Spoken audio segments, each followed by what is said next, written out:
With Carolina offer sheeting Jesperi Kotkaniemi and the Habs currently having not much cap space, if they do decide to match the Jesperi Kotkaniemi offer sheet, they will have to move someone. But today we're going to be discussing a possible trade which sends Jesperi Kotkaniemi to Arizona for Christian Dvorak. Then Arizona takes the compensation for Jesperi Kotkaniemi from Carolina.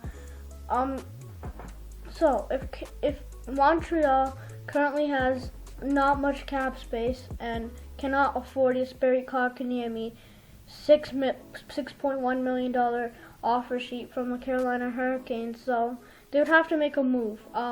Paul Byron and LTIR, possibly, but I'm not sure if he's eligible for the LTIR. But if they lose Jesperi Kotkaniemi, they won't have a center. And you just lost Philip Deneau anyway. You'd have Suzuki, Paling second line, and then Evans on the third, and I don't know who on the fourth. Jonathan Drouin, can he play center? Yes, Jonathan Drouin has played center in the past, and Drouin can play center. But here's another idea: you can flip Jesperi Kotkaniemi because you just can't work it out, or you think 6.1's a little too much for Jesperi Kotkaniemi, and they're not willing to give up so much to move a guy like Paul Byron or move Arturi Lehkonen or whoever the heck it would be. Jesperi Kotkaniemi, I think, for Montreal would be maybe the second line center, maybe even third. But with this offer sheet, if Montreal doesn't take it, they'll need a center desperately, because I just can't really, Evans as a third line option, and Paling, is he really ready for the second line? I don't know. So a possible possibility to move Jesperi Kotkaniemi could be in the books, right? Jesperi Kotkaniemi. So you could go like Jack Eichel trade incoming, right? But Jesperi Kotkaniemi would be like the centerpiece of a Jack Eichel deal, right? Because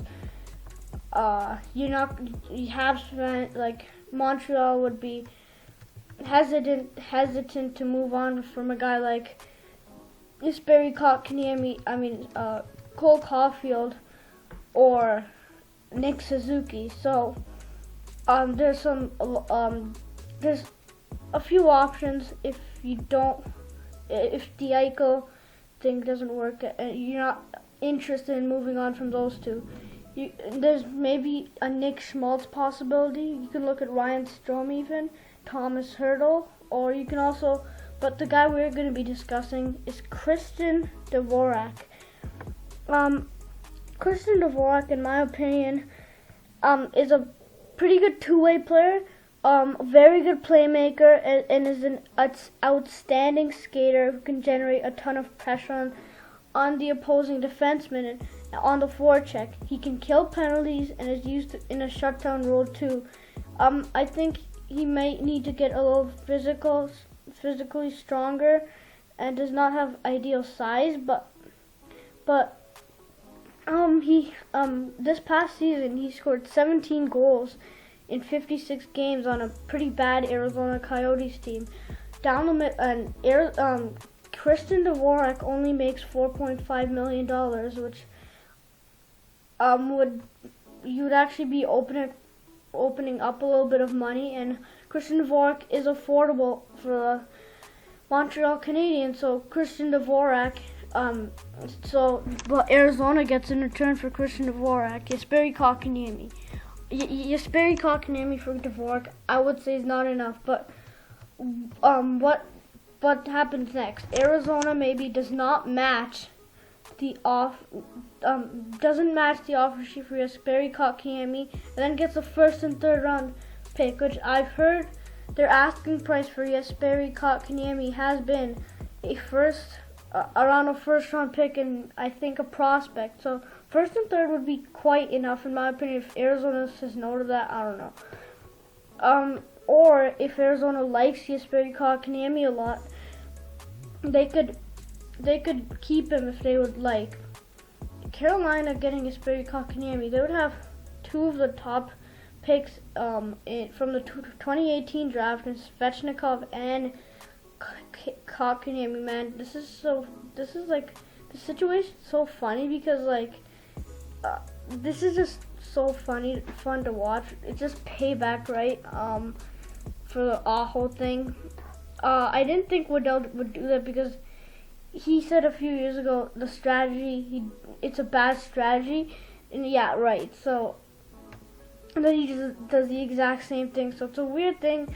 Jesperi Kotkaniemi and Sebastian Aho, a Finnish connection, would be a sick line, but I don't know how Kotkaniemi would do with so many centers down the middle already in Carolina.